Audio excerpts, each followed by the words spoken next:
शिक्षा उन्हें दी जा सके।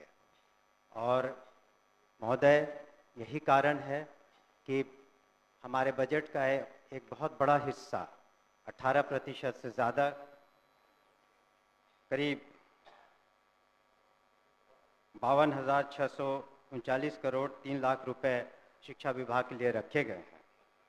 हमारे सामने महोदय चुनौतियां अनेक हैं, जहां 74,000 से ज़्यादा स्कूल हैं, 1 करोड़ 80 लाख से ज़्यादा 1 से 12वीं कक्षा तक के स्टूडेंट्स हैं, छात्र छात्राएं हैं, और हमारे पास करीब 5,77,000 शिक्षक हैं, और सभी विश्वविद्यालयों मिलाकर के 26 लाख से ज़्यादा छात्र छात्राएं हैं। ऐसे में हमें ये ध्यान रखना था कि शिक्षा की गुणवत्ता में और सुधार आए। इसी वजह से एक ऐतिहासिक कदम माननीय मुख्यमंत्री जी ने उठाया, और commission, Bihar public service commission के द्वारा हम लोगों ने 1,73,084 विद्यालय शिक्षकों की नियुक्ति एक ही दिन में की, जो पूरे हिंदुस्तान में एक हम समझते हैं ऐतिहासिक कदम रहा।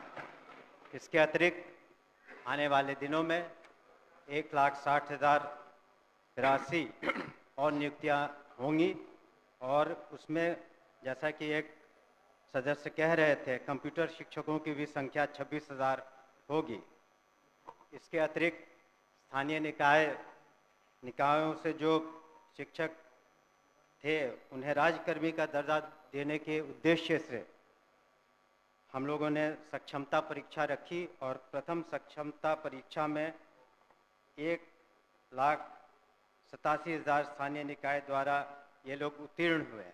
आगे चल के 85,000 से ज़्यादा लोग और परीक्षा दे रहे हैं, और हम लोगों ने यह ध्यान में रखा है कि जब नियमावली बनाएंगे उनकी सांतरण की, तो उसमें काफ़ी उदारता रखेंगे, खास करके महिलाओं के बारे में, और खास करके असाध्य रोग या इस तरह के जो बीमारी से ग्रसित हैं या पति पत्नी हैं, तो उन लोगों का सांतरण में हम लोग विशेष ध्यान देंगे। महोदय, अगर हम शिक्षा में सुधार चाहते हैं तो ज़रूरी है कि हमारे शिक्षक भी उस तरह से उनकी ट्रेनिंग हो। इसी कारण से हमारे जो SCERT जो इंस्टीट्यूट हैं, यहाँ पर मैं खुद भी गया हूँ, वहाँ पर हम लोगों ने किस तरह से शिक्षकों की ट्रेनिंग अच्छी तरीके से हो सके उस पर ध्यान दे रहे हैं। और आने वाले दिनों में हमारा लक्ष्य है कि जितने शिक्षक हैं कम से कम साल में उनकी 2 बार ट्रेनिंग हो सके, और वहाँ पर जो सिलेबस बनाए जाए वो ऐसे बनाए जाए कि वो आगे चल के हमारे छात्र छात्राएं जो कंपटीशन के एग्ज़ाम्स देंगे उसमें वो बेहतरीन रूप से सामने आ सके, कर सके। इसके अतिरिक्त जो आधारभूत संरचना है, हम लोगों ने ध्यान दिया है कि किस तरीके से स्कूलों में जो बुनियादी सुविधाएं हैं उसको दे पाएँ। उसके लिए हम लोगों ने कार्रवाइयाँ की हैं मुख्यालय स्तर पर और जिला स्तर पर, और हमने सभी माननीय सदस्यों से 10-10 विद्यालयों की सूची भी मांगी है, जिसका आने वाले सत्र तक, इसके बाद के सत्र तक उसका हम लोग जीर्णोद्धार करने का प्रयास करेंगे। कई माननीय सदस्यों ने शिकायतें भी की थी कि जो काम हुए अच्छे तरीके से नहीं हुए हैं, तो उस पर हम लोग इंक्वायरी करा रहे हैं, और जो भी दोषी पाए जाएंगे उन पर निश्चित रूप से कार्रवाइयाँ होंगी, और कुछ कार्रवाइयाँ हो चुकी हैं। हम लोगों ने ये भी सुनिश्चित किया है कि जो हमारे निजी विश्वविद्यालय हैं उनका रजिस्ट्रेशन हो सके, ताकि सही आंकड़ा आ सके, और जब उनका आधार सीडिंग कर देंगे तो ये पता चलेगा कि जो 25% जो गरीब बच्चे हैं, बच्चियां हैं, और जिसके खर्चे की प्रतिपूर्ति सरकार करती है, वो सही आंकड़ा आ सके हमारे पास, और इस तरह से प्राइवेट स्कूलों में भी हम सही तरीके से मदद कर पाएंगे। परीक्षा संचालन में एक बहुत बड़ी जिम्मेवारी है हमारी, और पिछले साल 1 करोड़ 35 लाख से ज़्यादा छात्र छात्राओं ने परीक्षा दी, और जो बिहार स्कूल एग्जामिनेशन बोर्ड है, इस बार जो हम लोगों ने बिल लाया है उसके अनुसार अब ऑनलाइन परीक्षाएं भी संभव हो पाएंगी। सरकार की जो मुख्य जो स्कीम्स हैं, जैसे मिड डे मील, मध्याह्न भोजन करते हैं, वो भी एक बहुत बड़ी चुनौती है। उसमें नित्य 1 करोड़ करीब 10 लाख बच्चों को हम मध्याह्न भोजन सही तरीके से देते हैं। और उसमें जो अगर शिकायतें मिलती हैं तो हमारे कमांड कंट्रोल सेंटर पर कोई भी व्यक्ति उसके बारे में सूचना दे सकता है, उसके बारे में हम कर सकते हैं। और डायरेक्ट बेनिफिशियरी ट्रांसफर्स हम करा रहे हैं, स्टूडेंट क्रेडिट कार्ड भी हो रहा है। और अंत में मैं कुछ आंकड़ों को प्रस्तुत करना चाहूँगा जिससे पता चलेगा कि किस तरह से शिक्षा में गुणात्मक सुधार आए हैं। शिक्षकों की संख्या महोदय 2006 में 1,80,000 थी। इस बार 2024 में 5,77,000 है। इस तरह से विद्यालय में जो छात्र और शिक्षक का अनुपात था, पहले जो 65 और 1 का था, अब 32 और 1 का हो गया। उसी तरह से साक्षरता दर में महिलाओं में पहले 33% थी, अब 74% हो गई है। आउट ऑफ स्कूल चिल्ड्रन जो है 1% से कम हो गए हैं और बजट में 11 गुना से ज़्यादा वृद्धि हुई है। अध्यक्ष महोदय, राज्य के सरकारी विभागों में राज्य कर्मियों को अपने पद के अनुसार उसे 7वें वेतन आयोग के तहत मूल वेतन के साथ ग्रेड पे दिया जा रहा है और लेवल भी निर्धारित है, जबकि BPSC PR1, BPSC PR2, BPSC PR3 द्वारा चयनित अध्यापक एवं सक्षमता पास विशिष्ट शिक्षकों को का ना ही ग्रेड पे निर्धारित किया गया है और ना ही लेवल तय किया गया है।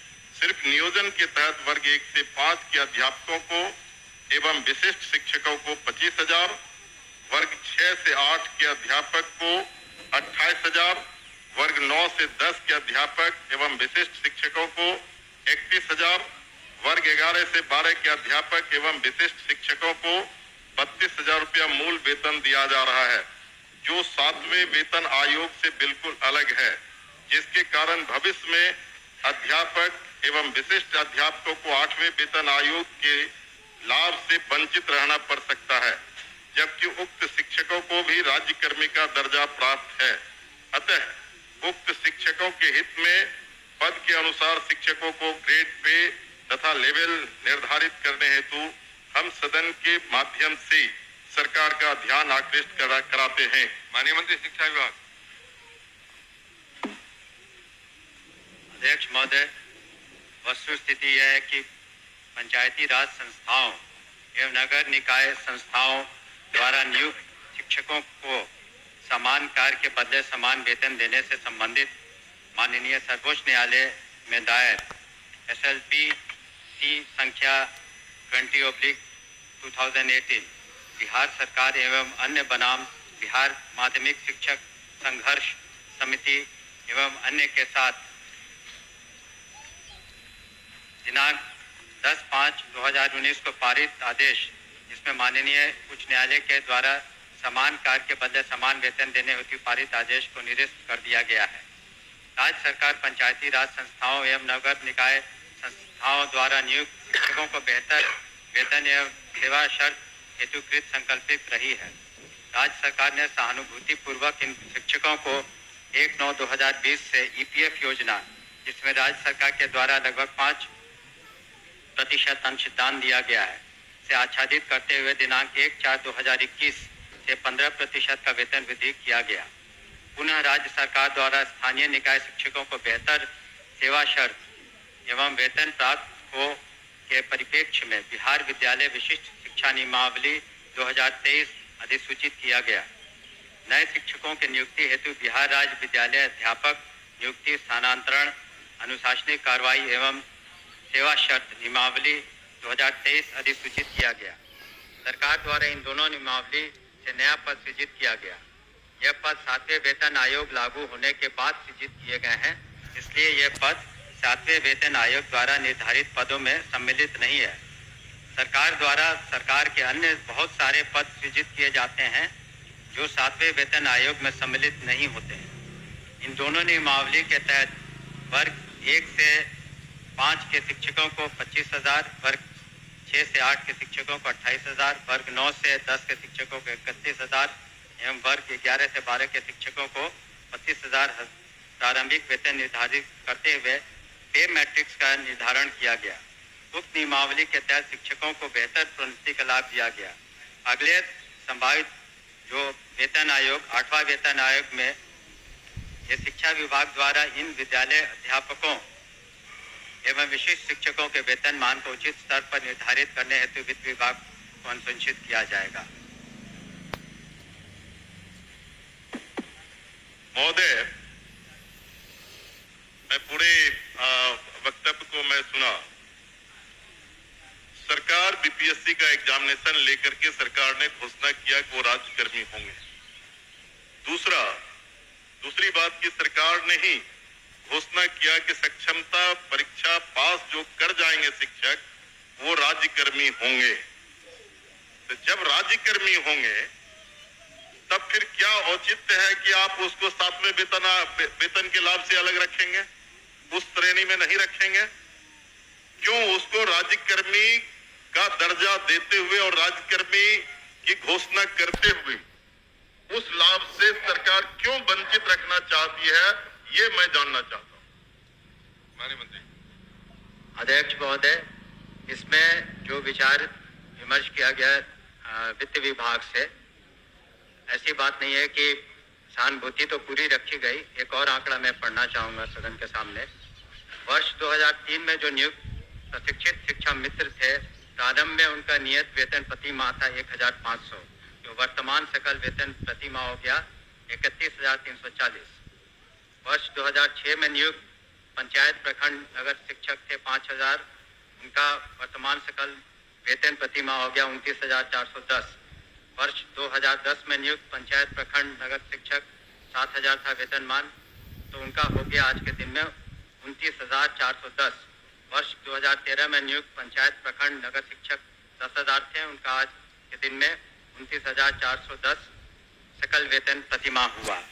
ये वित्त विभाग की सोच थी कि इनका 7वें वेतन आयोग से आच्छादित नहीं होंगे और इनके लिए अलग से उन्होंने एक पे मैट्रिक्स बनाई।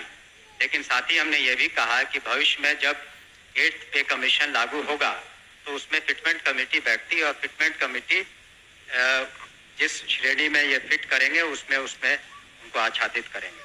धन्यवाद। महोदय, जो सरकार के द्वारा वक्तव्य फिर दोबारा दिया गया, ये पुरानी बात को दोहराई गई कि जब कई नियोजन इकाई थी, आपने तय में उस तमाम नियोजन इकाई को भंग कर दिया। अब जिला स्तर पर नियोजन इकाई आपने गठित कर दिया, जितने जिला है उतने ही नियोजन इकाई है, और आपके फैसले से सरकार ने फैसला लिया कि अब तमाम जो पहली प्रक्रिया थी उसको हम समाप्त करते हैं और बीपीएससी से एग्जामिनेशन लेकर के हम शिक्षक को बहाल करेंगे और वो राज्यकर्मी होंगे। दूसरा, कि सरकार से हम लोग बात कर रहे थे कि जो पुराने तरीके से पंचायत से, प्रखंड से, जिला परिषद से जिन शिक्षकों को नियोजित किया गया उनको आप सरकारी कर्मी घोषित कीजिए। सरकार ने एक फैसला लिया, सक्षमता परीक्षा जो पास करेगा वो सरकारी कर्मी होंगे। तो सवाल उठता है कि सरकारी कर्मी वो सिर्फ स्कूल में नहीं पढ़ाते हैं, उनसे आप चुनाव में बूथ पर भेजते हैं, उनसे आप जो है सो बीएलओ बनाते हैं, उनको कई तरह का सवाल करते हैं। जब वो सरकारी कर्मी आपने घोषित किया है तब सरकारी कर्मी के बराबर उसके समकक्ष 7वां वेतन क्यों नहीं देना चाहती है, ये हम जानना चाहते हैं। तो नहीं, उनका कहना है कि वो पुराना जो बताया 4000 था, 2000 था, 3000 था। दूसरी बार खड़े होकर बोले नहीं सर। अध्यक्ष महोदय, जब ये पूरा मामला वित्त विभाग में गया, वित्त विभाग इसमें सारी निर्णय लेता है। पे मैट्रिक्स उन्होंने नया किया और कहा कि ये 7वें वेतन आयोग से आच्छादित नहीं होंगे। और दूसरी बात ये भी है, हम इस बात को स्वीकार कर रहे हैं कि भविष्य में जब 8th पे कमीशन का इन्होंने बात उठाई है, तो जब भी पे कमीशन केंद्र सरकार के द्वारा जब वो लागू होता है तो यहाँ बिहार में भी फिटमेंट कमेटी बैठती है और फिटमेंट कमेटी के अनुसार उस वक्त इसमें जिसमें करेंगे हम लोग अनुशंसा करेंगे। लेकिन अंतोगत्वा इन सभी मामलों में वित्त विभाग अपने वित्तीय प्रबंधन के तहत ही अंतिम फैसला देता है, जिसको सभी को स्वीकार करना पड़ता है। धन्यवाद। हो गया आपका। सर ठीक है, वो लोग पूछेंगे, लेकिन मेरा आखिरी सबमिशन है सर, सप्लीमेंट्री मेरा ये है कि वित्त विभाग से सारी प्रक्रिया को पूरा करते हुए तब आपने बीपीएससी का एग्जामिनेशन लिया और तब आपने राज्यकर्मी का दर्जा दिया, तो साथ में वही घूम फिर के आ रहे हैं आप। साथ में वेतन का आप लाभ उसे क्यों नहीं देना चाहते? ये सरकार एक लास्ट करते हैं सर। मैं एक ही बात को बोल रहे, बोलिए अध्यक्ष। जाएगा क्या करें? हमने तो कहा ही कि जब गेट कमीशन का जो उसमें फाइंडिंग्स आएंगी, तब बिहार में जब फिटमेंट कमेटी होगी तो अलग अलग विभाग का उसमें टेकअप किया जाता है, तो उस वक्त विचार किया जाएगा निश्चित रूप से। धन्यवाद। ओके अध्यक्ष महोदय, वर्ष 2023 में नियोजित शिक्षकों को महागठबंधन की सरकार में राज्यकर्मी का दर्जा दिया गया था महोदय। और ध्यान जो शिक्षकों के हित में उनके पद के अनुसार ग्रेड पे और उनका लेवल जो तय करना है, वो सरकार कब तक देने का विचार रखती है? यदि देने का विचार रखती है तो कब तक, नहीं तो क्यों? एक ही बात हो रही है। आपके माध्यम से मैं शॉर्ट में 2 पूरक पूछना चाहता हूं। क्या सरकार को ग्रेड पे निर्धारण करने में आर्थिक बोझ आ रही है? और यदि ये आर्थिक बोझ आ रही है तो सरकार बतावे कि कितने की आर्थिक बोझ आ रही है, तब जो है वो इनको करने में क्या कठिनाई आ रही है आर्थिक बोझ आने में? ये मेरा सवाल है। बैठिए, और कोई पूछने वाले नहीं ना है? चलिए आप बताइए महोदय। ये तो जब ऐसे मामले वित्त विभाग में जाते हैं तो नीति निर्धारण और सारी समीक्षा वित्त विभाग करती है, तो वित्त विभाग का निर्णय सभी को मान्य होता है और इस पर क्या आंतरिक जो वित्तीय बोझ रहेगा सभी चीजों का कैलकुलेशन उन्होंने किया होगा, तभी इस तरह का उन्होंने इस निर्णय पर पहुंचे जिसके बारे में हमने सदन को अवगत किया। अध्यक्ष सूचना को पढ़े।